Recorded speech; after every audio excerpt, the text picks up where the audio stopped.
Estamos ya en nuestra tercera charla. Ayer comenzamos con un repaso realmente, un estudio comparativo de los metanarrados del Islam y el cristianismo, desde la creación del hombre, o sea, una antropología teológica o una teología antropológica, y después el problema central que propone el cristianismo y que propone el Islam, que son muy diferentes, y después continuamos hasta los fundadores de las comunidades y identificamos a la cruz y la resurrección como la respuesta divina al problema central en el metanarrado cristiano.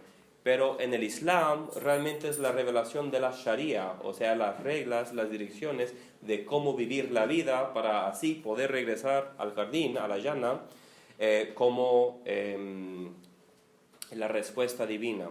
Entonces debemos de recordar y reconocer que investigando los metanarrados de estas dos cosas, vemos cosas muy diferentes, o sea, están tratando de contestar diferentes preguntas porque han identificado diferentes problemas, ¿ok? Y después de eso, en nuestra segunda charla hablamos de Jesús en el Corán y vimos que en el Islam pues el Corán y la tradición islámica tiene mucho que decir sobre Jesús, pero el Jesús del Corán es un profeta musulmán, no es hijo de Dios. Según la interpretación de la mayoría de los musulmanes, no fue crucificado y ciertamente no es el Salvador, porque al fin del día el humano no necesita un Salvador porque nació bien, o bueno, ¿verdad? Hoy lo que vamos a ver, vamos a comenzar con esto, es ver la biografía de Mahoma. Dije ayer que el Islam es la mente de Mahoma escrito grande. Y realmente la psicología de este hombre, su biografía, nos representa y nos comunica la esencia del Islam. Muy interesante, yo estuve alguna vez en lo que antes se llamaba Cartago, charlando con una joven, conversa del Islam al cristianismo, y yo la pregunté, y estuvimos hablando, y ella me hizo un comentario muy interesante, me dijo, mira, en el Islam tú puedes decir lo que quieras de Allah, o sea, de Dios, e incluso los musulmanes, como algunos llamados cristianos, usan el nombre de Dios de una manera no aceptable, ¿verdad? Y ella dijo, si haces eso, a nadie le va a importar. Pero si tú usas el nombre de Mahoma de una manera sin respeto, te vas a meter en problemas. Esto es muy interesante, muy interesante. Y además de eso, vemos en el Corán que siempre la voluntad de Dios y la voluntad de Mahoma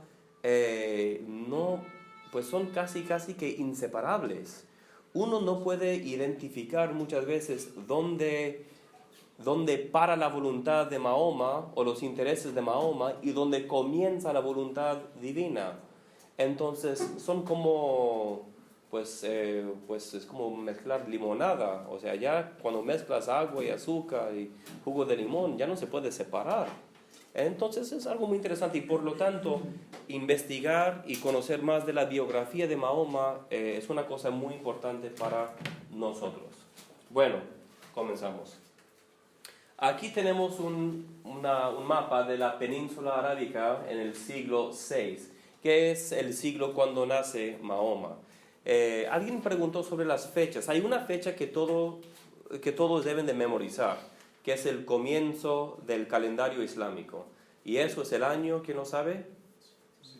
622. Sí. 622 no es el nacimiento de Mahoma, que es lo que quería hacer un monje medieval, Dionisio el Pequeño. Pero bueno, considerando que tenía unos recursos muy escasos, el hecho de que pudo identificar el año de nacimiento de Cristo casi 6 años tarde, bueno, hay que respetarlo, ¿verdad? Pero bueno, es el comienzo de nuestro calendario, pues era el intento, ¿verdad? Pero el comienzo del calendario islámico no es el nacimiento de Mahoma, ni tampoco es el año cuando muere. Y muy interesante, tampoco es el año cuando comienza su actividad profética. ¿Qué ocurre en el año 622? Al-Hijra, la inmigración. Pero bueno, vamos a ver eso más tarde. Pero si queréis memorizar una fecha, un año, para poder ubicar lo que estamos conversando hoy, 622. Es el año 1 del calendario islámico. Pero bueno, ¿qué podemos decir de la península arábica en el siglo VI? Bueno, aquí está Meca y aquí está Medina. Medina, el nombre original de este pueblo, que era un pueblo oasis de los judíos que tenían algunos árabes viviendo allá, era Yathrib. Medina simplemente es una palabra árabe que significa ciudad, ¿verdad? Ciudad. Pero lo cambiaron de Yathrib al Medina al-Munawwara, o Medina al-Nebi, la ciudad del profeta o la ciudad iluminada. Entonces, por eso es que hoy en día se le llama simplemente Medina, que es la ciudad. Y Meca. Arqueológicamente no sabemos nada de Meca en estos días. De hecho, ni siquiera sabemos si realmente existía un pueblo en Meca en estos días, ¿verdad? Pero regreso a lo que dije ayer. Lo importante no es lo que sucedió. Lo importante es lo que creen los musulmanes que sucedió. ¿Ok? Porque muchas veces cuando doy estas charlas, la gente que ha estado estudiando sobre la historia de los orígenes musulmanes me van a decir, no, pues es que salió un libro que y yo sé de qué estás hablando. O sea, ha salido un libro muy importante, muy controversial de un académico canadiense que propone que el nacimiento del Islam no ocurre en Arabia, pues Arabia deserta, sino en lo que hoy sería Jordania, en la ciudad de Petra. Bueno, yo conozco esta conversación, pero otra vez, lo que importa es lo que los musulmanes creen que sucedió, no lo que históricamente sucedió, aunque es interesante hablar de eso. Pero bueno, ¿qué podemos decir del contexto? Primero que todo, la cristiandad era una minoría muy pequeña. Habían muy pocos cristianos aquí. Najrán era un pueblo cristiano, aquí casi donde está la frontera con el Yemen hoy, Najrán. Pero bueno, hoy en día no hay cristianos en Najrán, ¿verdad? Habían cristianos aquí en Etiopía, porque sí, eso era un reino cristiano, de los grandes reinos cristianos de aquel día. Y había cristianos al norte. Pero pues qué vergüenza, ¿verdad? O sea, mira, ya estamos en el año 622 y aquí está Jerusalén, un poco más arriba, donde nació la iglesia, y cómo es que no habían llegado a esta región con el Evangelio. O sea, eso es una desgracia. ¿Por qué existe el Islam? Porque no obedecimos el mandamiento de llevar el Evangelio. Esto no está lejos, pero no lo hicimos. Entonces, bueno, pues qué tristeza. Pero ¿cuál era la religión principal en esa región? Era el paganismo. Había un culto pagano muy detallado, muy vivo, muy interesante, muy desarrollado. Y Meca tenía un cubo que se llama Kaaba, que es una palabra árabe que significa cubo. ¿Okay? Entonces, esta Kaaba, dentro de la Kaaba, habían muchos diferentes ídolos. Y venían de toda Arabia deserta diferentes personas árabes para la peregrinación a Meca. Entonces, era realmente una fuente de ingreso muy importante para la ciudad. O sea, no simplemente era una cosa espiritual o religiosa, la peregrinación. Sin la peregrinación, la economía de la ciudad se encontraba muy debilitada. Pero bueno, pues ahí está en Meca. Meca es una ciudad pagana. En la ciudad de Medina hay árabes judíos. Ahora, quizás nos suena un poco raro hablar de árabes judíos. ¿De qué estamos hablando? Pues hay dos posibilidades y creo que las dos nos dan algunas ideas buenas. Que eran judíos étnicos, pero que en su cultura habían sido arabizados. Y tenemos esta cosa aquí en España. ¿Cómo se llaman los cristianos arabizados? Los mozárabes. Eso es lo que precisamente quiere decir. Mozárabe viene de la palabra latina o la palabra arábica musárab. Musárab es la décima forma gramática, porque el árabe como el hebreo tiene formas, que significa uno que está intentando ser como los árabes. O sea, istáraba. Él intentó ser como los árabes. O sea, los que habían adoptado diferentes costumbres, nombres, hábitos de vestirse de la cultura árabe. Entonces, es probable que algunos de los judíos, quizás todos, eran de estos. Pero también podemos hablar de algunos árabes que se habían convertido al judaísmo. Nosotros hoy en día no pensamos mucho en el judaísmo como una religión misionera, pero a través de la historia sabemos que en diferentes partes, por ejemplo Etiopía, habían diferentes tribus o grupos que se habían convertido al judaísmo. Eso se puede hacer, aunque hoy en día no es una cosa muy común. Lo más probable, según mi pensamiento, es que estamos hablando de una mezcla de las dos cosas. O sea, árabes que habían convertido al judaísmo, sus padres o abuelos o hasta bisabuelos, y también algunos judíos que habían venido probablemente de lo que es Palestina y esa región, y que habían adoptado muchas costumbres de las culturas árabes a su alrededor. Y la ciudad de Medina, había un oasis allá y 3 tribus judíos. Vamos a ver que les va muy mal con Mahoma y él se deshace de los 3 tribus judíos y él puede captar todos sus recursos financieros, que es algo esencial para el crecimiento del Islam. Sin esos recursos el Islam falla. Bueno, ¿qué más? Estamos hablando también de 2 imperios, 2 imperios grandes. Mira, todo esto es desierto. Si tú eres un emperador y quieres conquistar tierras, vas a querer conquistar a un desierto con gente pues bastante inculto, donde no hay recursos naturales, no es bueno para la agricultura.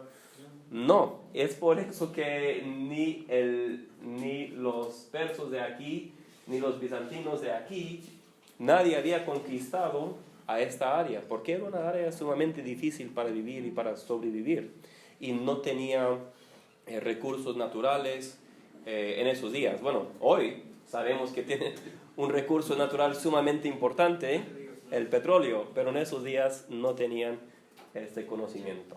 Bueno, entonces más o menos esto es lo que estamos viendo. De las iglesias que sí existían, tenemos 2 tradiciones que debemos de identificar, aunque no está escrito aquí, pero se los voy a decir. Estamos hablando de la iglesia, the Assyrian Church of the East, la iglesia asiriana del este. Esta es una iglesia anciana, pero es una de las iglesias que rechazó a la definición de Calcedonia, ¿ok? Y también, hasta antes de eso, rechazó al concilio de Éfesos en 431. Entonces, es una iglesia muy anciana, es una iglesia iconoclástica, es una iglesia que históricamente se encuentra en partes de Irán y Persia, y cuando llegaron los misioneros protestantes a esta iglesia en el siglo XVIII, pues siglo XIX más que todo, dijeron, hemos encontrado a los protestantes originales de la iglesia, porque no tienen imágenes, no tienen íconos como los griegos que nos enloquecen, y no tienen estatuas como los romanos que también nos enloquecen. Entonces al principio pensaron encontrar los protestantes originales, pero después vieron sus oraciones y que tenían obispos y presbíteros y diáconos y subdiáconos y dijeron, no, pues al fin no son buenos protestantes, lo siento, pero bueno, pues ahí está. Hay tantas cosas graciosas en la historia de la iglesia. Como digo a mis amigos musulmanes, mira, si tú tienes una religión y no puedes reírte de ella, pues ¿de qué vale, verdad? Bueno, muy bien. Entonces, esa es una de las iglesias, y la otra iglesia es la iglesia de Etiopía, ¿sí? ¿Habían dicho el nombre de la anterior? La iglesia asiriana del este. que aún sigue existiendo, pero como su sede original era lo que es Irak y Persia, o sea, Irán, Irak y Persia, pues hoy en día el patriarca de esta iglesia creo que está en Chicago, porque es una iglesia que casi, aún siendo de las iglesias más antiguas de todo el mundo, es una iglesia que casi se ha destruido. Es una cosa muy triste. Es una iglesia donde usan el idioma litúrgico del siriaco, o sea que es parecido al arameo. Bueno, y la otra iglesia, estamos hablando de la iglesia ortodoxa de Etiopía. La iglesia ortodoxa de Etiopía realmente es una zona misionera de la iglesia ortodoxa de Egipto, o sea, la iglesia copta. Bueno, es muy interesante la historia de cómo llegó el cristianismo hasta allá, pero podemos hablar de eso algún otro día. Pero es una iglesia ortodoxa, pero no es una iglesia, es una iglesia que no había aceptado a la definición de Calcedonia en 451, ¿ok? Entonces estamos usando muchas de las cosas que habéis aprendido en historia de la iglesia.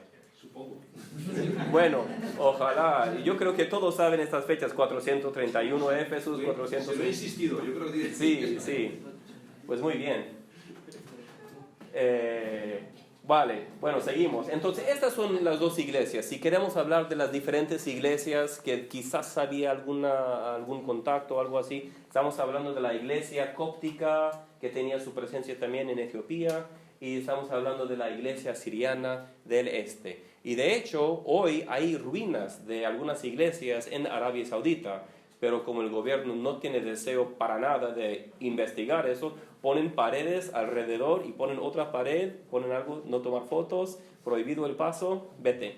Entonces, que existen, pero bueno, obviamente el gobierno no tiene interés en invitar a un equipo de arqueólogos de alguna universidad para ver pues cómo era el cristianismo en Arabia Saudita en el siglo V, ¿verdad? No les interesa, aunque a mí sí me interesa mucho, aún no soy un arqueólogo, ¿verdad? Pero bueno, entonces esto es el contexto que estamos viendo. Vamos a ver la juventud de Mahoma. Nace más o menos en el año 570 en la ciudad de Meca. Él pierde a sus padres temprano, de hecho creo que su papá muere antes de que nace y después su mamá nace cuando él es muy joven. Y él es criado por su extensa familia.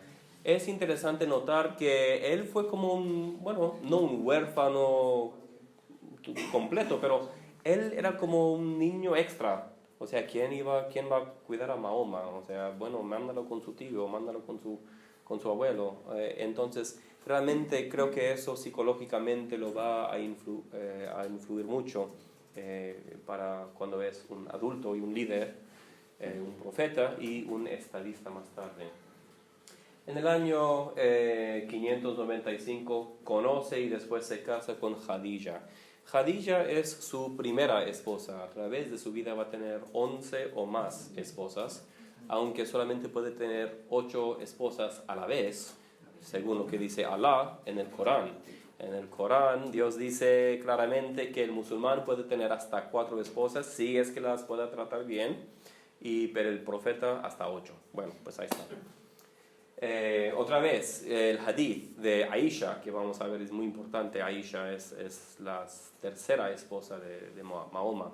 Él dice, yo siento que Allah siempre hace lo que le convenga a mi Señor, hablando de a mi esposo. Sí. Y Khadija es una mujer que tiene recursos, es una mujer rica, aunque es una mujer que tiene 20 años más de Mohammed. ¿Sí? Los nombres de dónde viene la tradición, porque dijiste ayer que la única mujer que se nombraba por nombre en el Corán era María. Estas mujeres sus nombres no vienen del Corán, vienen del hadith y vienen de las biografías de Mahoma. Sí. Entonces, Khadija es una mujer rica, es una mujer que es mucho mayor, 20 años más que Mahoma, pero al parecer, según lo que vemos en los hadith y en la biografía de Mahoma, tienen un matrimonio más o menos feliz.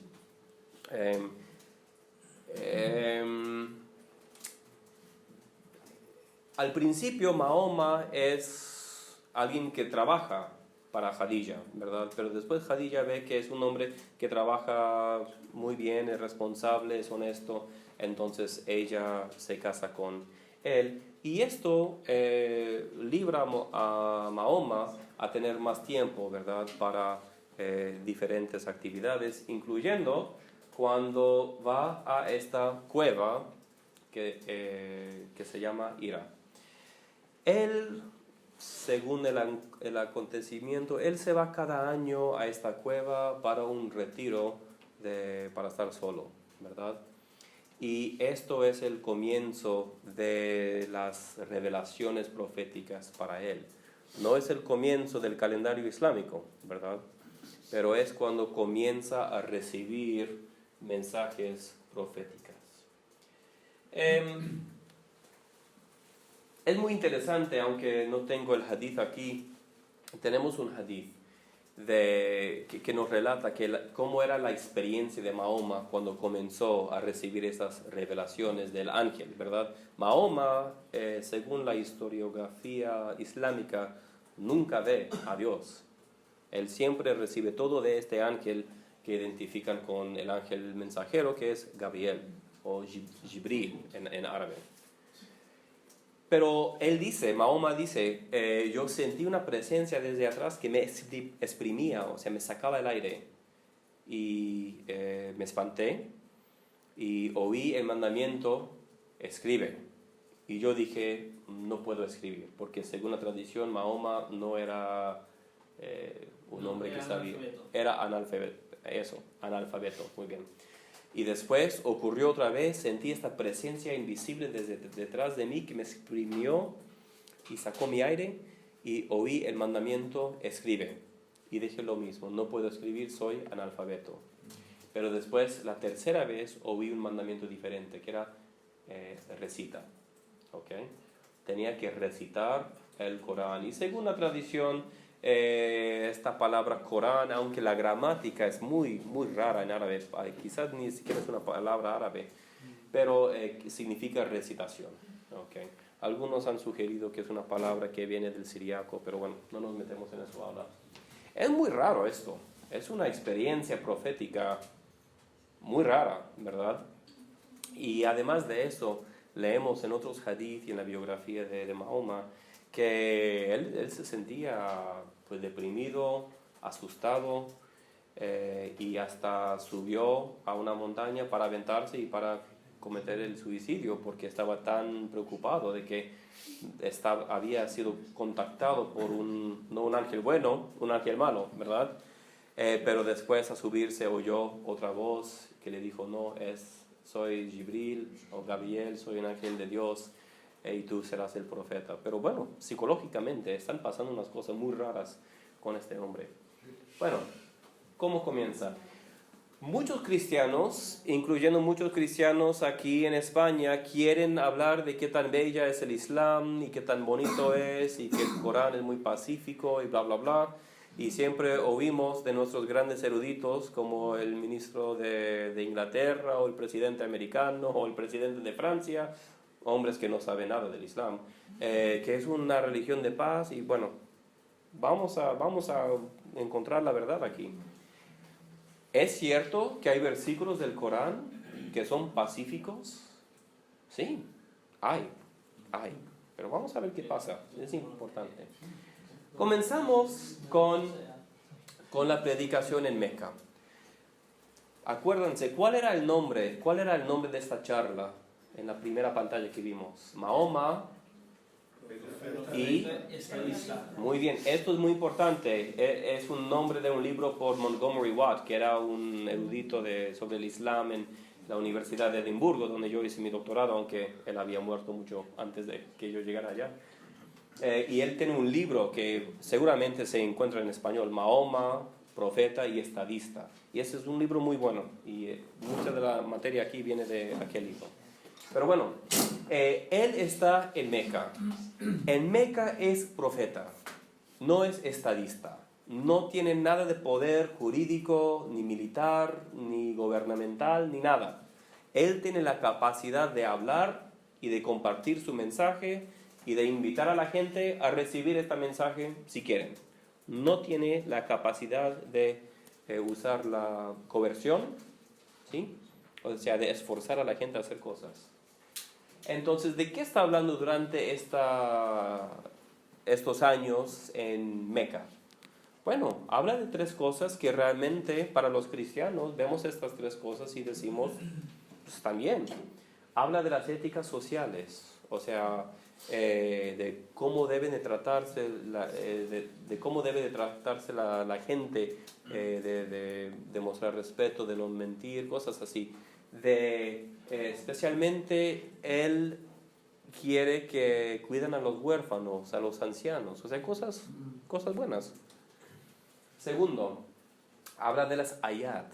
No sé si acuerdan, ayer hablamos de esta palabra, aya, porque dijimos que en el Corán María y Jesús son señales. En árabe tenemos algo muy único, tenemos el singular, el plural y el dual. Entonces, aya, una, ayat, más de tres, ayatain, dos. Entonces, huma, ayatan. Sí, ahí está. Bueno, entonces las señales, pero aquí las señales, Jesús y María son señales, pero también Mahoma habla mucho de lo que llamaríamos la revelación natural, ¿verdad? A ver, ¿qué es revelación natural? La creación. Y Mahoma habla mucho de esto. Habla de los animales, de los planetas, de las estaciones, y dice, mira la sabiduría y el poder y la majestad de Dios que ha hecho todas estas cosas. Otra vez, es una cosa que el cristiano leyendo la Biblia puede decir, pues yo lo entiendo, o sea, tiene sentido. Y habla del monoteísmo, y la palabra en árabe es tawhid.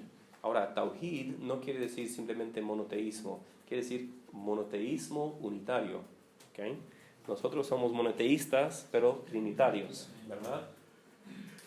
Pero en el contexto, cuando está hablando contra el paganismo, aún así la mayoría de los cristianos dirían, bueno, pues está bien, es mejor siquiera tener este base monoteísta en contra de los paganos que pues ser pagano. Entonces, durante su tiempo en Meca, muchas de las cosas que está diciendo el cristiano o el judío que lee esta materia dice, bueno, pues lo entiendo, quizás no lo diría de esta forma, pero se entiende, ¿verdad? Y hasta podríamos estar de acuerdo con algunas de las cosas que dice. Y es durante este tiempo que tenemos algo muy famoso, los versos satánicos. ¿Alguien ha oído de los versos satánicos? Salman Rushdie, un musulmán quizás de la India, escribió una novela que se llama Los versículos satánicos, los versos satánicos, y una ayatollah en Irán dio una fatwa. Fatwa es un orden jurídico diciendo que alguien tiene que matar a este hombre. Entonces yo como teólogo a veces doy fatwas. Si alguien quiere saber, ¿debemos de orar antes de cuando llegue la ensalada o esperar a que llegue el primer plato? Bueno, yo puedo escribir una fatwa necesito un regalito, ¿verdad? Pero bueno, se puede. Bueno, es una fatwa. En los versículos satánicos es muy interesante porque nos demuestra cómo está relacionando este hombre con este ángel. Y así es, en resumen, este cuento. Mahoma fue a la mezquita principal en Meca, y allá en Meca tenían, como había dicho antes, varios diferentes dioses y diosas.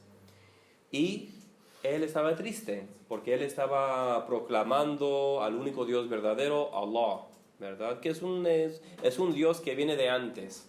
No está introduciendo a un Dios nuevo, simplemente está diciendo, entre todos estos dioses, solamente hay uno que es verdadero, ¿verdad?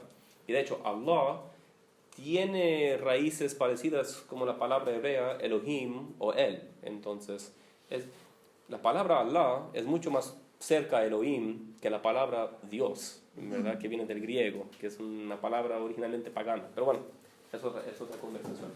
Entonces, él entra, está allá en la mezquita, es triste, se siente triste, ¿verdad? Y después él recibe una revelación del ángel y él da unos versículos, unos versos, unas ayat, que son versos también, son señales, también son versículos. Y dice que, y menciona 3 de las diosas de los paganos, y dice, ellas son como aves que vuelan en el cielo y se puede buscar su intercesión. Entonces no está diciendo que estas diosas son al mismo nivel como Allah, pero son como que son, no sé, seres angélicos o seres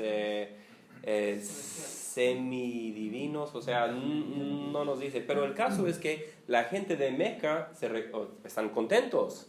Dicen, no, pues es que este hombre antes siempre molestándonos que no, la ilaha illallah, no hay Dios, sino Allah, no hay, y ahora ya está diciendo que estas 3 diosas, que queremos mucho a ellas, tienen la capacidad de intercesión con Allah, y bueno, pues es que es un paso para adelante, es un hombre moderado, se está moderando, ¿verdad?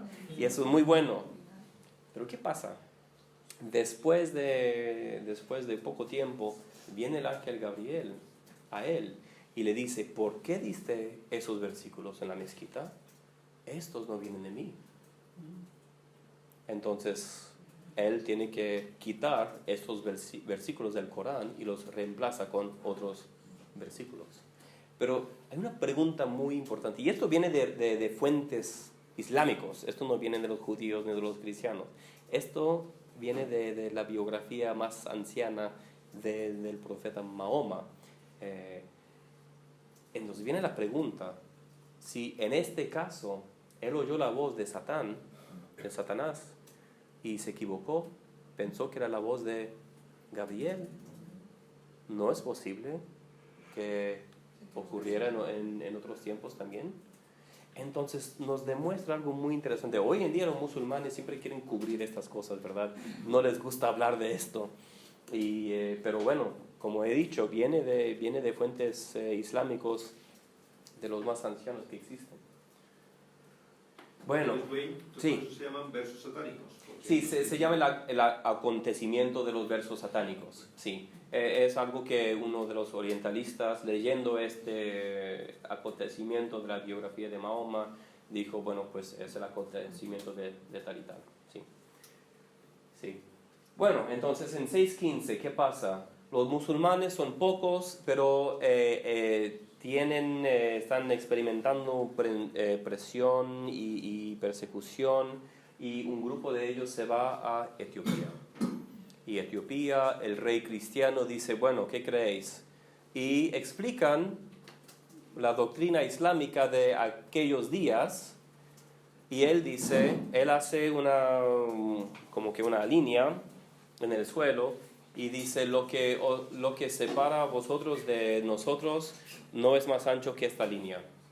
¿Okay? Entonces muchos musulmanes, los que quieren llevarse bien con los cristianos, quieren enfatizar lo que tenemos en común, van a mencionar este cuento.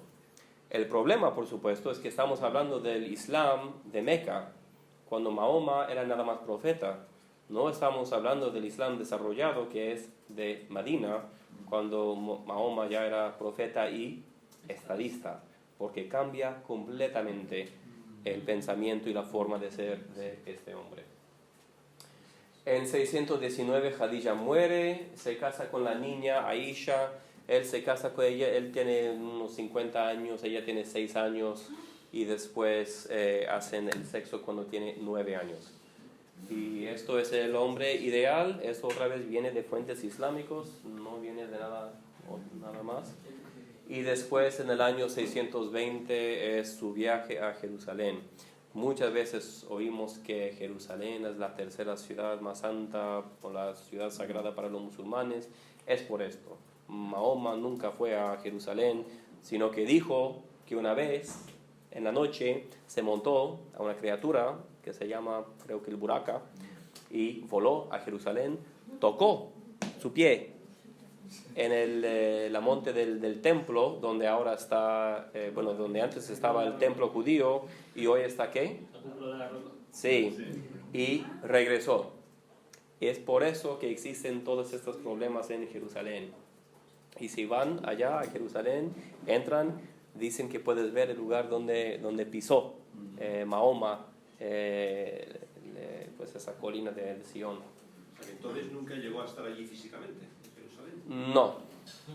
No.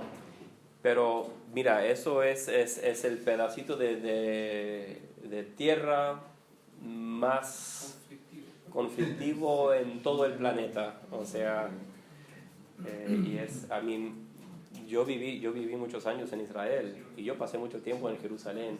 Y siempre venían los peregrinos y los, evangélicos no decían peregrinos, pues turistas, pero tampoco querían ser turistas, no, los que visitaban, y siempre, es que quiero visitar a la ciudad santa de Jerusalén y, vete. Pero para mí, o sea, pasando mucho tiempo en Jerusalén y conociendo muy bien todos los barrios y todo eso, para mí era una ciudad de odio, o sea, hay tanta tensión, los musulmanes religiosos odian a los cristianos, que son muy pocos, y los judíos religiosos también, hay un odio, hay una ira allá, es una ciudad muy oscura espiritualmente, la verdad. O sea, sí, vete, puedes mirar el jardín de Getsemaní, puedes bajarte por Kidrón y todo eso, y vale la pena para ver a esos lugares. Y la vía dolorosa también es algo que sí, espiritualmente sí vale la pena. Pero cuando uno pasa mucho tiempo allá, uno puede sentir una tensión muy oscura allá. Pero eso pasa más o menos en el año 620, su viaje nocturno a Jerusalén. Revelación. Muy bien, aquí tenemos el hadith de Aisha. A ver, ¿alguien me podría hacer favor de leerlo en voz alta? Narración de Aisha al-Harith, voy a leer los nombres.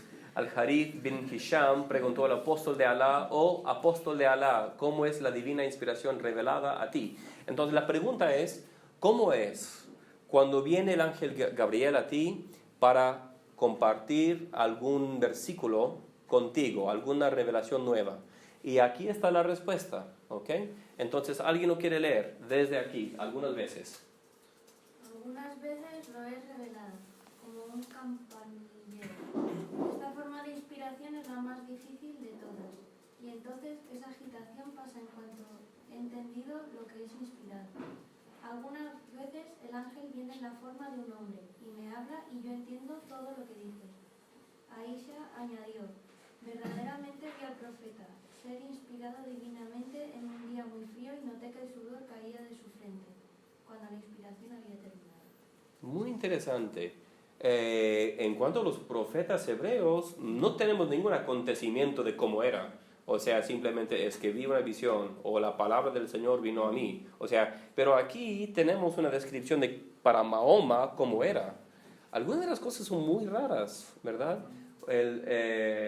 Como un campanilleo, y es muy difícil porque hay agitación.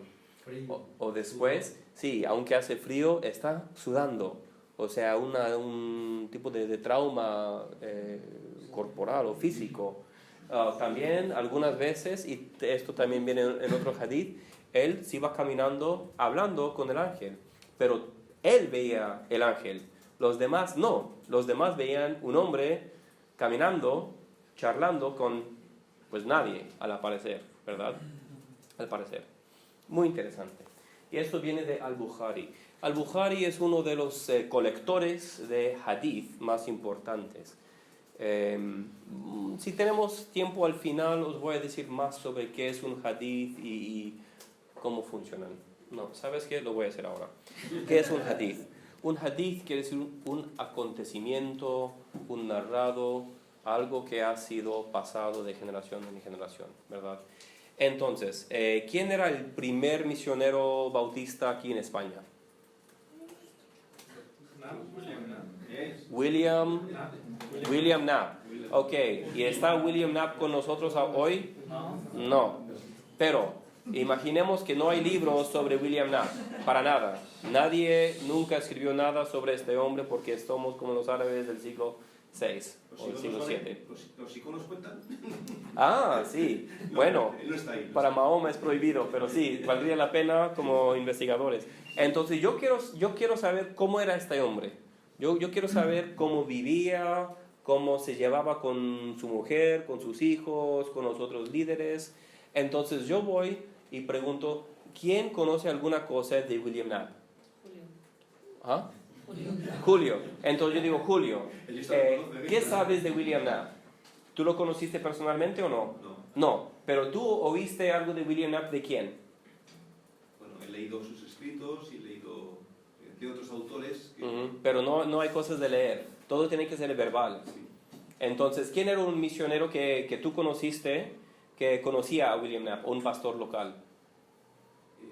Bueno, ya murieron todos, pero los que había en esa época con él, pastores Sí. locales, Sí, que tú conociste. ninguno. Ninguno.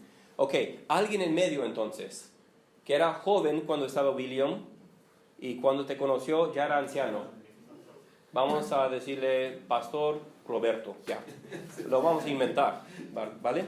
Entonces, yo le pregunto a Julio, cuéntame de William Knapp. Y dice Julio, bueno, yo oí del Pastor Roberto que oyó del diácono Juan Carlos que un día William Knapp estaba pasando por la iglesia y la puerta estaba cerrada y había gente tratando de entrar. Y William dijo, las puertas de las iglesias deben de estar abiertas siempre para el pueblo de Dios.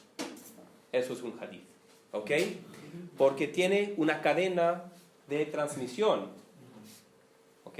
Y estos hombres como Al-Bukhari, que no era árabe, era perso, estos hombres lo hacían. Decían, ¿y Julio es un hombre bueno? ¿Qué sabemos del carácter de Julio? ¿Sí? ¿Es un hombre que podría inventar alguna mentira? Bueno, Julio, hemos decidido que Julio es bueno. Vamos a ver este Pastor Roberto. ¿Qué sabemos del Pastor Roberto? ¿Era un hombre honesto? ¿Era un hombre mentiroso? ¿Era un hombre de carácter? Y vamos a decir que hemos evaluado que Roberto era un hombre bueno, honesto. Bueno, ahora tenemos que ver esto del diácono Juan Carlos. Resulta que Juan Carlos no era un hombre bueno. Era un hombre que, aunque predicaba muy bien, no era honesto, robaba de la iglesia y dejaba que su mujer usaba jeans o algo así, ¿verdad? Sí. Muy malo. Sí. Entonces, vamos a decir, y así estaba funcionando eso de la transmisión y la evaluación de los hadith. Tenía esta cadena. Y si una, ¿cómo se llama? Una parte de la cadena, ¿cómo se llama? Eslabón. Muy bien. Un eslabón de la cadena no es firme, vamos a echar a toda la cadena. ¿Ok? Y así funcionan los hadith. Los hadith, si vemos una colección de todos los hadith de Al-Bukhari, y con los otros hadith, que son lo que llamamos sahih, o sea, son los hadith que tomaron pues que 10.000 narraciones y evaluaron y purificaron a todos para nada más encontrar los hadith más seguros, más verídicos. ¿Okay? Tenemos al-Bukhari, tenemos un hombre llamado Muslim, tenemos otro hombre llamado Abu Dawud, hay como 4 o 5 de estas colecciones, pero cada colección es de varios volúmenes, 5, 6, 7 volúmenes. Entonces es una materia gigantesca. Y de ahí, del hadith, viene la gran mayoría de la sharia. No viene la mayoría de la sharia del Corán. En el Islam hay 2 formas de revelación. Hay 2 formas de revelación. Una forma de revelación es al Corán. La otra forma de revelación divina, que es de igual importancia, es la vida de Mahoma. Cada cosa que hizo el hombre, cada cosa que dijo el hombre, es una revelación divina. Mucha gente no entiende esto, es muy importante. Por lo tanto, la gran mayoría de las leyes de la Sharia vienen del hadith. Si Mahoma hizo una cosa, era una revelación divina de que así se debería de hacer. Por ejemplo, os voy a dar un ejemplo que me gusta mucho. Había un maestro famoso de la ley de la Sharia y vinieron a él algunos de sus estudiantes, sus discípulos, y dijeron, maestro, hemos traído del mercado unos melones muy buenos. ¿No quieres comer melones? ¿No quieres compartir con nosotros del melón. Y él dijo, no, yo no como el melón. Y los estudiantes dijeron, pues es que, ¿por qué no? Pues delicioso, los acabamos de comprar. Y él dice, no existe un hadith donde vemos cómo el profeta comía melón. Entonces, por lo tanto, yo no sé cuál es el método correcto para usar, para comer el melón. Y no quiero comer el melón de una manera equivocada, que puede desagradecer a Dios. Pues, ¿cuál es el significado de esto? Otro cuento. En el Yemen, yo conocí a un misionero, ¿verdad? Que estaba en el Yemen. Somalia muy difícil, Yemen muy difícil también, ¿ok? Él estaba en el Yemen, había un hombre allá que había estudiado bastante y ya quería ser cristiano y estaba listo para ser bautizado, ¿verdad? Entonces vino el misionero, lo bautizó y el hombre estaba súper contento de esto. Entonces estaban charlando ahí en la sala del Señor, el cristiano nuevo, y se paró y dijo, y pues con permiso me tengo que ir al aseo, y fue al aseo, y allá en la puerta del aseo se paró y dijo al misionero, bueno, ahora ya no soy musulmán, soy cristiano, ¿qué debo de decir a entrar al aseo? ¿Por qué? Porque en el Islam hay una forma correcta de entrar al aseo. Tienes que usar, no me acuerdo si es tu pie izquierdo o tu pie derecha, y también tienes que invocar a Dios, porque es un lugar impuro. Entonces pregunta al misionero, ¿ahora qué digo? Ya que soy cristiano bautizado, ¿qué digo? ¿Verdad? Es una pregunta, otra vez, es algo un poco gracioso, pero nos señala así una verdad muy importante y muy profunda. La Sharia tiene que ver con todo. Tiene que ver con cómo tener tu cabello, tu barba, tiene que ver con el divorcio y el matrimonio y la propiedad y los préstamos, leyes bancarias, leyes familiares, tiene que ver con todo. Entonces la Sharia es mucho más como la Torá. Algunos dicen, no, pues que la Sharia es como las leyes canónicas de las iglesias.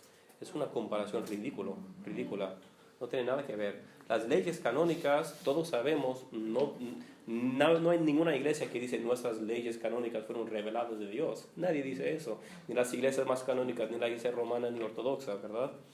O sea, son leyes que tenemos para organizar a nuestras comunidades, son leyes que nosotros podemos cambiar. Nadie dice, esta ley viene de Dios, no.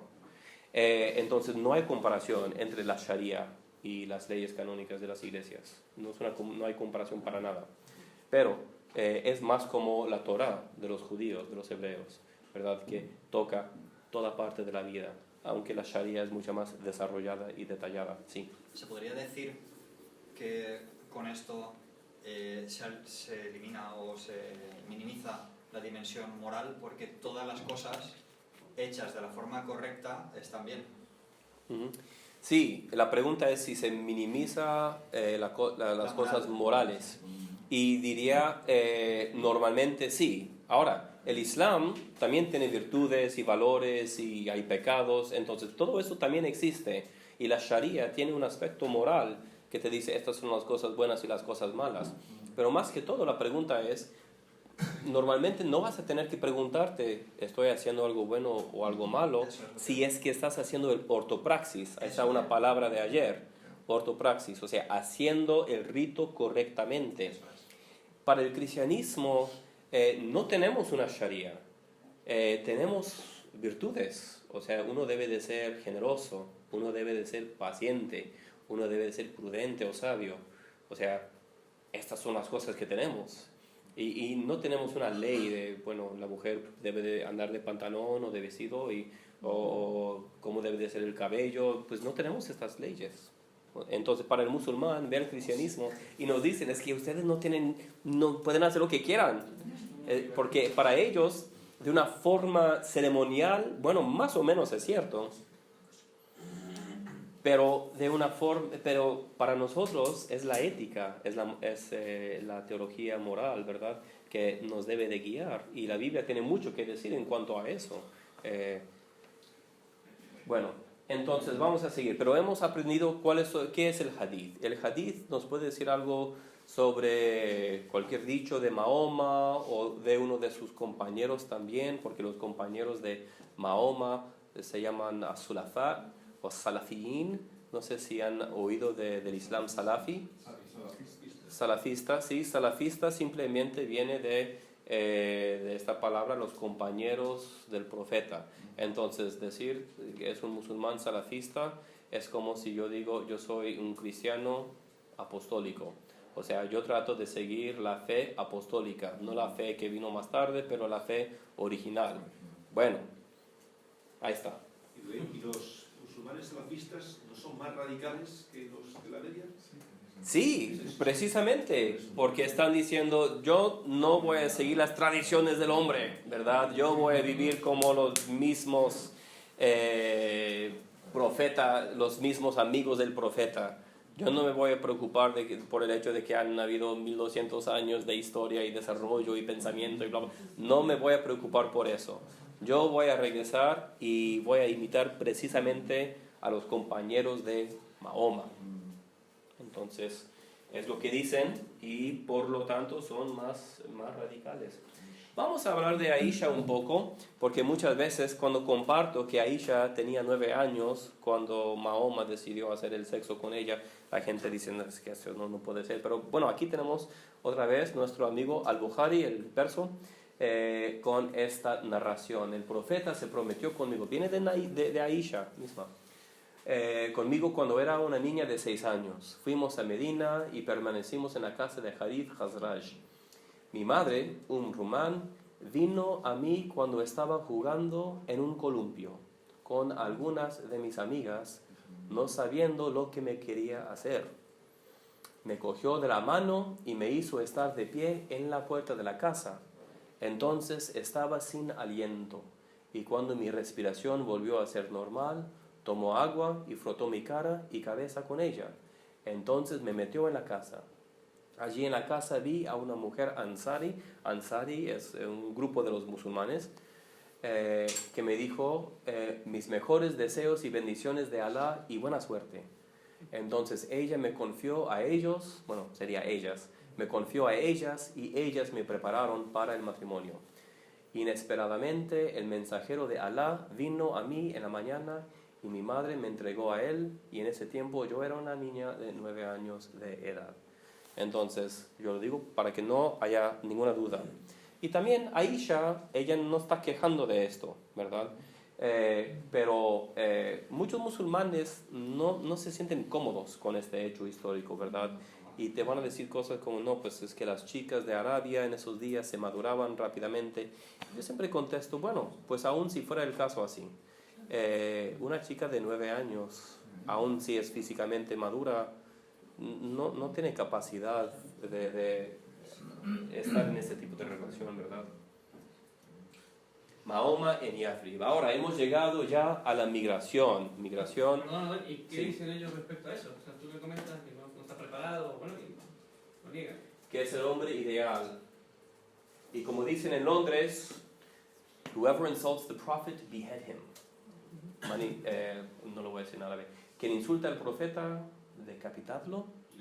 Sí, y eso, caminan en Londres con un señal que diga eso y la policía los protege. Un pastor o un ateo dice el Islam me parece algo malo, lo meten a la cárcel. Eso es Londres, o como lo estamos llamando hoy en día, Londonistán, ¿verdad? Sí. O como dicen los musulmanes de Londonistán, Islam, nuestra religión hoy, vuestra religión mañana. ¿Por qué? Pues saben que va a ser su ciudad. Muy bien, entonces, ya estamos en la migración.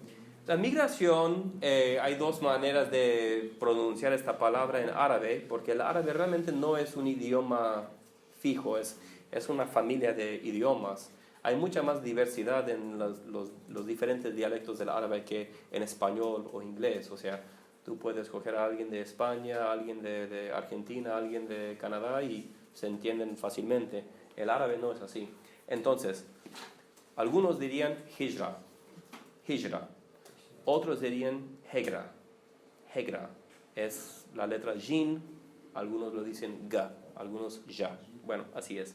pero hijra o hegra, si veis cualquier de las dos palabras, significa lo mismo. Entonces, en el alfabeto árabe, o J o G, ¿verdad? Ahora, entonces, esta es la migración a Medina y es la fundación del Estado Islámico. Había un obispo asistente en Jerusalén de la iglesia anglicana llamado Kenneth Cragg, un hombre muy profundo, muy bueno, que falleció hace unos cuantos años. Y él dijo una cosa que siempre me pareció brillante. Dijo, Mahoma, en fundar su imperio, también fundó una religión. Funciona un poco mejor en inglés. Muhammad, in expanding his empire, managed to start a religion. O sea, en inglés se entiende que no era su propósito comenzar una religión nueva. Su propósito era crecer su imperio.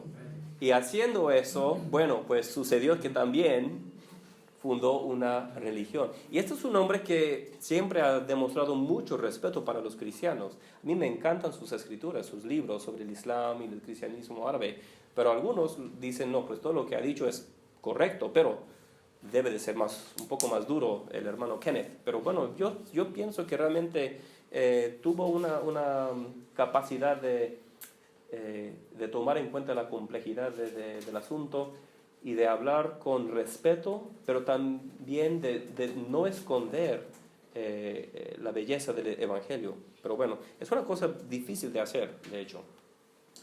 Entonces, la fundación del Estado Islámico. Aquí los musulmanes están en Meca, no están contentos, y en Medina hay un disputo entre dos de los tribus o de las familias. Invitan a Mahoma para juzgar entre estos dos tribus, para establecer la verdad y para restaurar paz a la ciudad de Medina. Bueno, no sabían qué estaban haciendo, ¿eh? Pero el caso es que aquí es donde encontramos un cambio profundo en la mentalidad y la actividad de este hombre, de Mahoma, y de su comunidad, la Umma.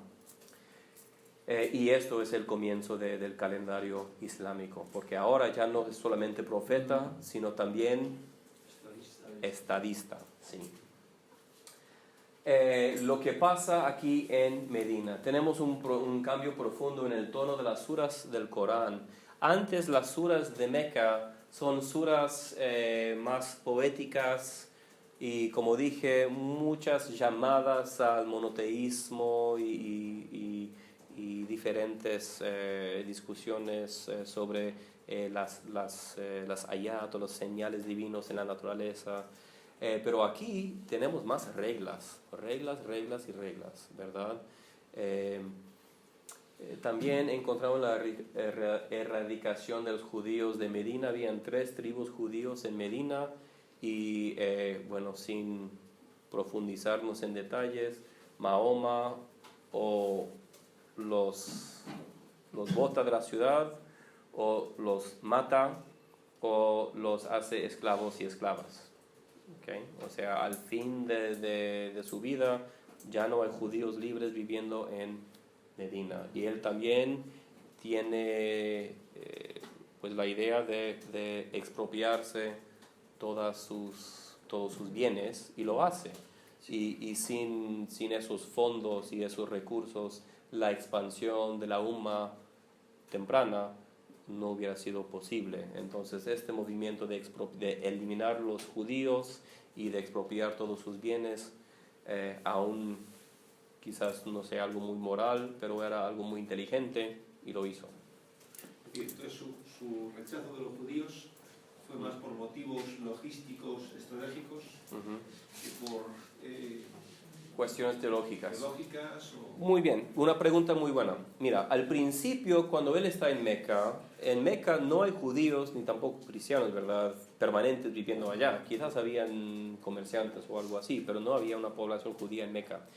Él probablemente pensaba que los judíos iban a unirse a él porque él era monoteísta.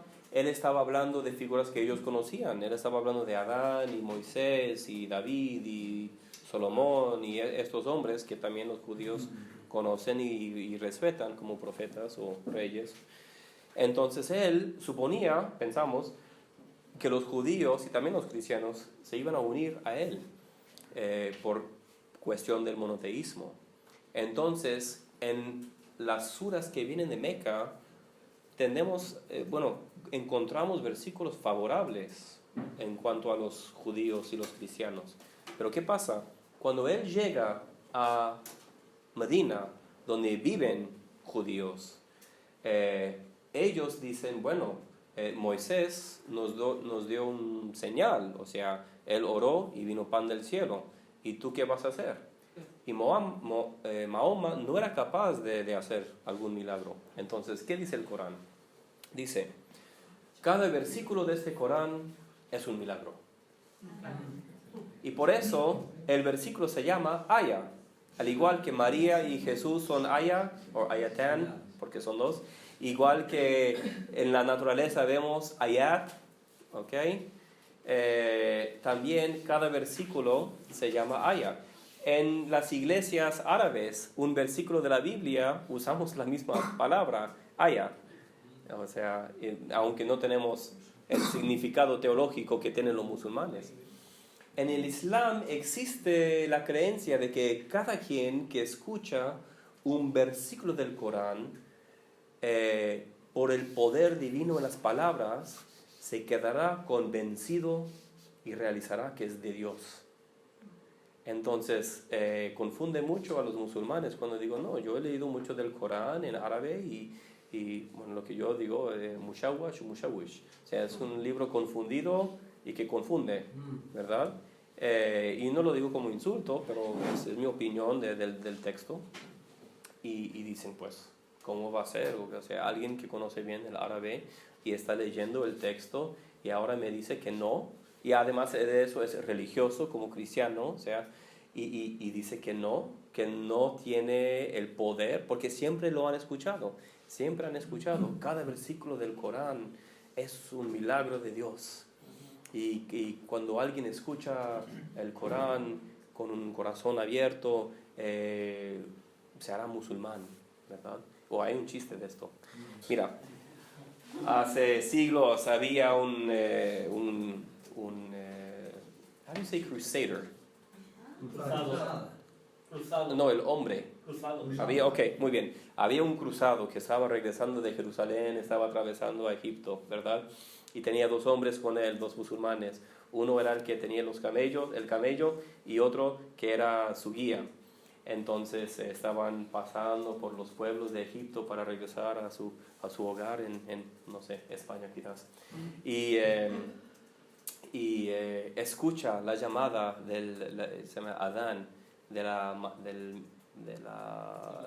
manara, así se llama en español, minaret, del minaret, manara es árabe, del minar o del minaret, y dice, ¿eso qué es? Y le contestan, es que eso es la llamada a la oración. Y dice, es una cosa tan bella, quiero hacerme musulmán ahora mismo. Entonces confiesa el shahada y se hace musulmán. Y siguen y ya es musulmán el hombre, ¿verdad? Y siguen y ya se está poniendo oscuro y están hablando en árabe, y el hombre de los camellos dice, no, pues es que debemos de pararnos aquí en este pueblo. Y el otro hombre dice, no, tenemos que seguir hasta el otro pueblo. Dice, no, pues es que hombre, ya se está poniendo oscuro. Dice, mira, yo conozco el que hace la adán aquí en este pueblo y es muy malo. Y si nuestro musulmán nuevo lo escucha, va a regresar al cristianismo. Entonces más vale, vamos al siguiente pueblo. Bueno, pues, ¿qué nos enseña esto? Pues esta idea, ¿verdad? Que existe la convicción en el Islam que simplemente escuchar el Corán, aun si una persona no lo entiende, se va a convencer que es divino. Claramente no sucede, ¿verdad? Pero bueno, es una creencia muy, muy fuerte. Entonces Mahoma dice, cada versículo del Corán es un milagro, es un señal, es una ayat. Entonces ellos no lo aceptan. Y aquí vemos un cambio muy profundo en cuanto a cómo habla él de los judíos. Y ya está hablando de los judíos que no creen, que matan a los profetas y que vienen de los cerdos y de los monos y todo eso, ¿verdad? Entonces, y después de eso, porque no lo aceptan, entonces, ¿qué? Es religioso, pero también es político. En el Islam no se pueden separar estas cosas. Ayatollah Khomeini dijo, o el Islam es político o ya no es Islam. O sea, esta división que nos parece algo muy sencillo, muy fácil de entender, simplemente nunca ha existido en el Islam. Muy bien. Entonces aquí tenemos diferentes batallas de Badr, de Uhud. Algunas veces tiene éxito Mahoma, algunas veces es un fracaso, pero al fin él puede conquistar a Meca. Hace una cosa muy listo. Él dice, bueno, Allah me ha demostrado que la Kaaba, que ahora es lleno de ídolos paganos, de hecho fue construido por Abraham y su hijo. Entonces, nada más tener, y también que todo musulmán del mundo debe de venir a hacer una peregrinación aquí. Y nada más hay que sacar los ídolos del Kaaba. Bueno, aun si no eres religioso y no te importa ser pagano o ser musulmán, pero si tu ingreso viene de la peregrinación, pues vas a estar contento, ¿verdad? Porque ya hemos encontrado que este cubo pagano de hecho es de Abraham. ¡Qué bien!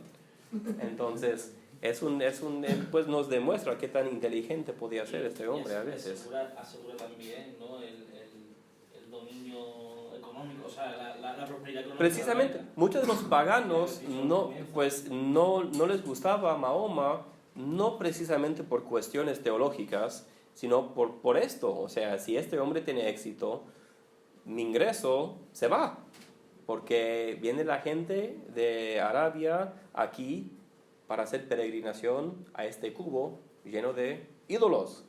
Entonces, él puede pues desarmar esos miedos, ¿verdad? Entonces, en 632 muere Mahoma. Entonces, al fin de su vida es un hombre exitoso. Pero vamos a ver algunos hadith aquí y con eso comenzamos y después un tiempo para preguntas. No sé si acuerdan, ayer hablamos un poco de la salvación y aquí tenemos el hadith, lo voy a leer. Cuando Alá reveló el verso, advierte a tus parientes más cercanos, del Corán. El apóstol de Alá se levantó y dijo, oh pueblo de Quraysh, o sea, su tribu, compraos del fuego del infierno, o sea, salvaos, porque yo no puedo salvaros del castigo de Allah. O Bani Abd Manaf, o sea, una familia más cercana a él, adentro del tribu, no puedo salvarte del castigo de Alá. O Safía, tía del apóstol de Alá, no puedo salvarte del castigo de Alá. O Fátima bint Muhammad, es su hija. Pídeme cualquiera de mis riquezas, pero no puedo salvarte del castigo de Allah. ¿Qué está diciendo aquí? Está diciendo claramente que él no puede salvar a nadie, ¿verdad?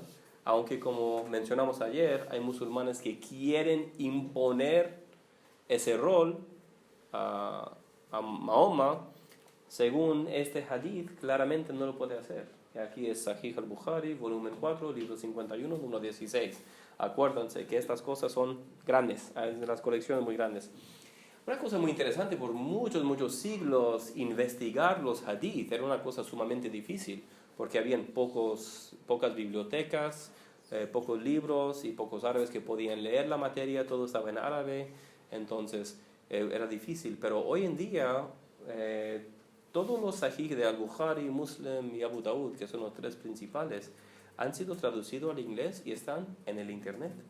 Entonces cualquier musulmán, cualquier lugar en el mundo, quiere saber de veras, dijo Mahoma esta cosa, lo puede encontrar. Y muchas veces para el musulmán, y quizás hablamos más de esto en la tarde, bueno, no en la tarde, pero después del break, muchos de ellos cuando aprenden los detalles de la vida de Mahoma se inquietan, ¿verdad? ¿Inquietan? Sí. ¿Desquietan? Bueno, no se sienten bien. Entonces, vamos a seguir. La otra vida, entonces, ¿qué dice Mahoma? Aquí tenemos al Tirmidhi, que es el otro de los más grandes de los colectores de hadith. Aquí dice, el que ha gobernado sobre 10 personas será traído encadenado en el día de la resurrección hasta que la justicia por la cual gobernó afloje sus cadenas o la tiranía le traiga la destrucción. Y me gusta incluir este hadith, porque sí hay muchos hadith que nosotros los cristianos los leemos y decimos, eso está muy mal. Pero aquí tenemos una idea similar, ¿verdad? O sea, como tú juzgas a los demás, Dios te juzgará. En el cristianismo tenemos la opción de escoger cómo nos va a juzgar Dios, ¿verdad? Es una cosa muy única del cristianismo. Porque si no perdonas los pecados de tu vecino, ¿qué? Dios tampoco te va a perdonar a ti. No nos gusta predicar sobre este versículo porque nos hace sentir un poco preocupados. Pero bueno, prometo que ahí está en el Evangelio. Bueno, pero aquí tenemos algo más o menos similar. Continuamos. Narrado por Masruk. Ok, otra vez, la cadena se llama... sí, eslabones. Y aquí está uno de los eslabones. He quitado muchos de los eslabones de la cadena porque simplemente son muchos nombres árabes, pero si realmente queréis, aquí están las citas y podéis encontrar toda la cadena. Se llama en árabe isnad. Bueno, narrado por Masruk. Aisha dijo, ahí está, Masruk, que dijo que Aisha dijo que una judía vino a ella y mencionó el castigo en la sepultura, diciéndole, quiera Allah protegerte del castigo de la sepultura. Aisha entonces le preguntó al apóstol de Allah sobre el castigo de la sepultura. Él dijo, sí, hay castigo en la sepultura. Aisha añadió, después de eso nunca vi al apóstol de Allah sino buscando refugio con Allah del castigo en la sepultura en cada plegaria que oraba. Sahih al-Bukhari, volumen 2, libro 23, número 454. No tenía claro hasta que lo escucho de... Sí, bueno, él escuchó esta cosa de su esposa, que lo había escuchado de una mujer judía, pero fijaos en esto.